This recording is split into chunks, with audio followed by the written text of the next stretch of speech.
This book is called Moosetache, and it's by Margie Palantini and illustrated by Henry Cole. And I have permission to read it to you from Scholastic. So if you notice, class, Moosetache was in, this character was in another book that we read called Moosetache around the holidays. And he's going to be in another book that I read to you next week. But this is called, poor book, this is called Moosetache. Let's see. There's the title page. Oh my goodness.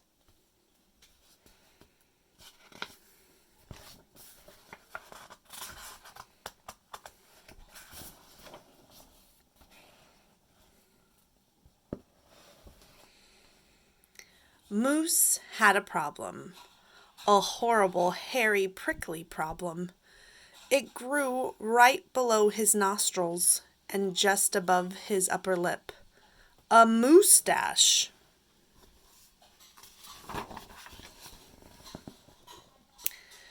Now, not a few spare hairs or shy little stubble. A mere weak wandering of whiskers on his upper lip of this moose. No siree. Moose had a big, bushy, bristly, mighty moosetache. But a moosetache that was as a burly, surly, mangy mess. And it itched a lot. Sure, he plucked and he tweezed. He even clipped and teased.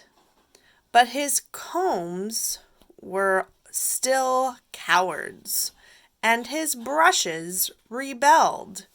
His scissors simply surrendered. They're giving up. Moose was in a frizzy tizzy. The moosetache was completely cramping his style. It's wrapped around his leg. He was a great hoofer, but he could barely bop and hip-hop with a moosetache going flip-flop. So what do you think hoofer means if he could barely bop and hip-hop? Dancer, a great dancer.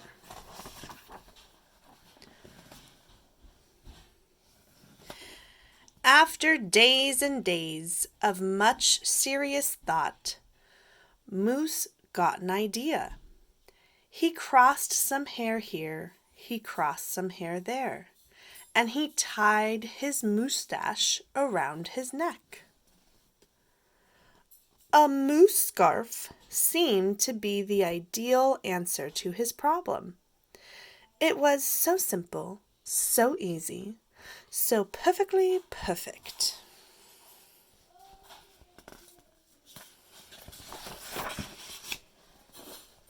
But then his moosetache got knotted and mangled and horribly tangled, and those hundreds of hairs still prickled and tickled.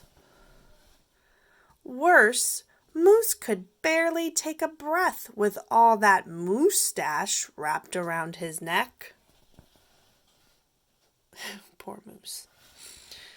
So Moose untied, unwrapped, unknotted, and gulped in some fresh air.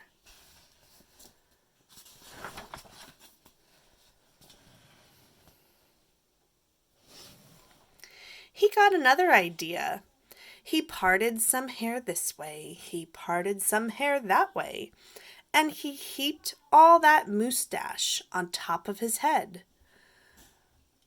Moustachioed antlers seemed to be the ideal answer to his problem.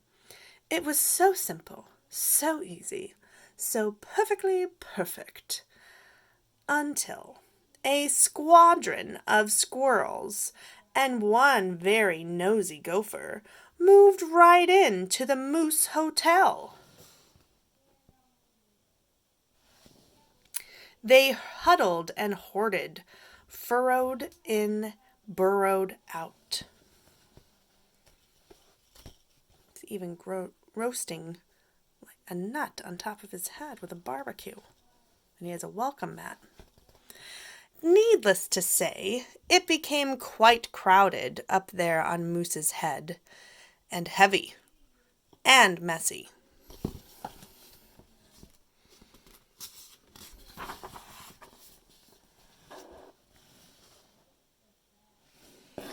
And very, very noisy. The squirrely chitting and chatting, squeals and squawks woke Moose up every morning before the crack of dawn, and that gopher was giving the moose one hairy headache. Moose needed his sleep. He needed his rest. He needed his privacy. Moostachioed antlers. Nuts, said Moose.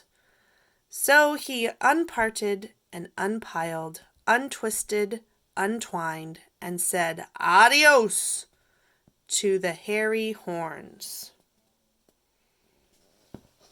It's pretty silly. He has a snorkel on and they all have umbrellas while he's taking a shower. He definitely needed to get rid of that. But now what? What?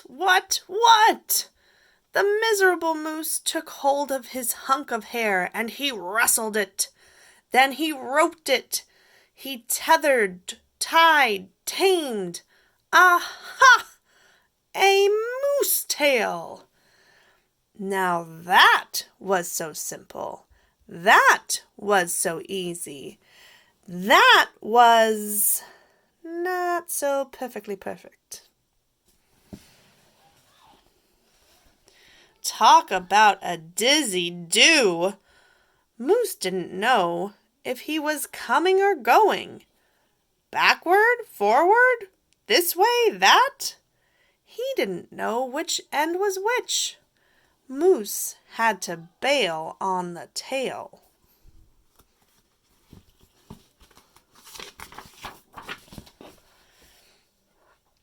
And so he thought and thought and thought some more, but no other idea was a worthy winner.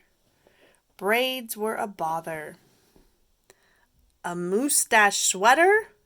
Too sweltering, meaning hot. Net? Not. Poor Moose.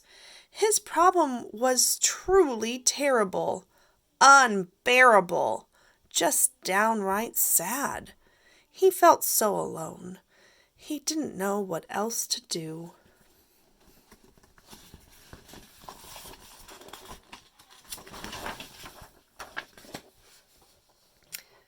Then call it fate, call it destiny. It was probably silly luck. But one day Moose tripped on his Moosetache and just had no time to duck. Oomph! Pardon me, they both said as they bumped. Then they blinked and they stared, and their hearts went thump-a-thump.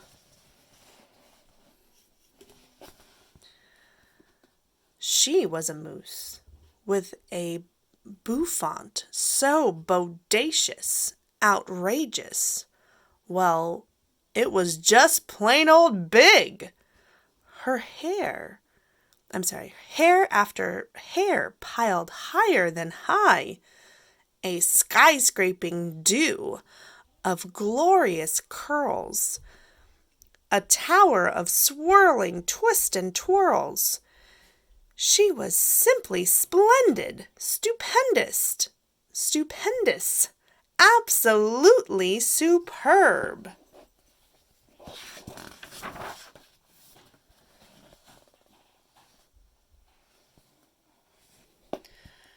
Of course, Moose had to ask how she did it. What she did to get such a do, like a hairdo. Ms. Moose winked and then whispered, "Just a little glue." So she helped he fearlessly plunge a hoof into a fat pot of the white gooey goop, and carefully, oh so carefully, they glopped and they plopped, they pasted and they pressed, they coaxed and they curled every truly unruly wayward whisker. Around and around they tweaked and they twirled those horrible hairs. Moose's once mangy mess was now a wondrous winding wave of marvelous Moosetache. Moose gazed in the mirror and smiled a broad moosey smile. He was so happy, so glad, just giddy with glee. He looked dashing and handsome. Moose gushed, "Is that really me?"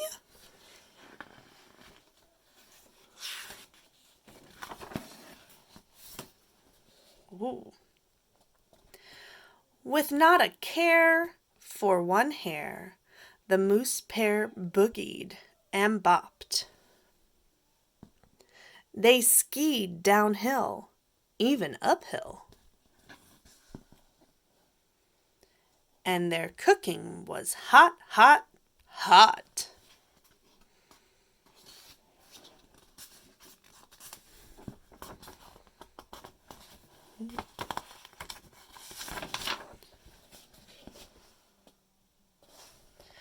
So, of course, it wasn't long after that Moose and his Moosetache and his beautiful bride fox-trotted and tangoed and waltzed down the aisle. Good hair days, bad hair days, they vowed to love and cherish, and with hearts heaped with love and pots filled with goop, they both sighed, "I do," glue, and promised never to part.